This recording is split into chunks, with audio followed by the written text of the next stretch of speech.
So guys আজকে আমি চলে গেছিলাম বাঁকুড়া।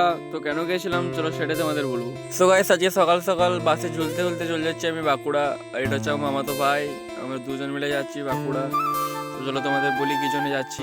ফাইনালি গাইস চলে এসেছি আমি বাঁকুড়া। আর বাঁকুড়া এসেছি গাইস হসপিটাল। আমার 1 বছর আগে গাইস নাকের অপারেশন হয়েছিল, আর সেটা আবার ঠোকাগে বেঁকে গেছে, তাই ডক্টর বলছে আবার অপারেশন করতে হবে, তাই চেকআপে এসেছি। আর এখানে গাইস এত এত ভিড়, লাইনের স্ট্যাম্প নেওয়া হয়ে গেছে, আর ডাক্তার দেখানোর জন্য লাইন দিয়েছে, আর এখানেও এত ভিড় গাইস। ডাক্তার দেখানো হয়ে গেছে গাইস, আর ডাক্তার বললো যে সিটি স্ক্যান করে নিয়ে আসতে, আবার পরশুদিন আসতে হবে গাইস সিটি স্ক্যান করার জন্য। এবার যাবো বাড়ি, আর তাই টোটো করে চলে যাচ্ছি আমরা বাস স্ট্যান্ডকে। বাস স্ট্যান্ডকে আসার পর আমার মামাতো ভাই বলে যে অনেকদিন ট্রেনে যাবি নিয়ে যাবো, ট্রেনে করে যাবো, তাই আবার টোটো করে চলে যাচ্ছি আমরা রেলওয়ে স্টেশন।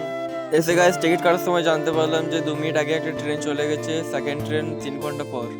3 ঘন্টা পর যখন ট্রেন, তাই স্টেশনের বাইরে চলে এলাম আমরা চা খাওয়ার জন্য। তারপর আবার প্ল্যাটফর্মে চলে এলাম, আর লিফটটা বন্ধ ছিল, তাই আমাদের হেঁটে হেঁটে উঠতে হচ্ছে। প্ল্যাটফর্মে বিস্কুট, চিপস আর গেম খেলে চা করে টাইমটা পার করলাম। তারপর ট্রেনও চলে এলো, আর সিটও পেয়ে গেলাম, আর কি চাই, মজাই মজা। এত সুন্দর ভিউ গাইস ট্রেনের বাইরেটা, চলো দেখে দেখে বাড়ি যাই।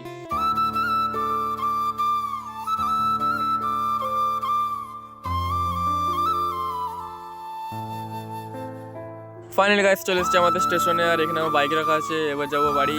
আর তোমরা ভিডিওটি ভালো লাগলে like, comment, share and follow guys, বেশি বেশি করে ফলো করো গাইস।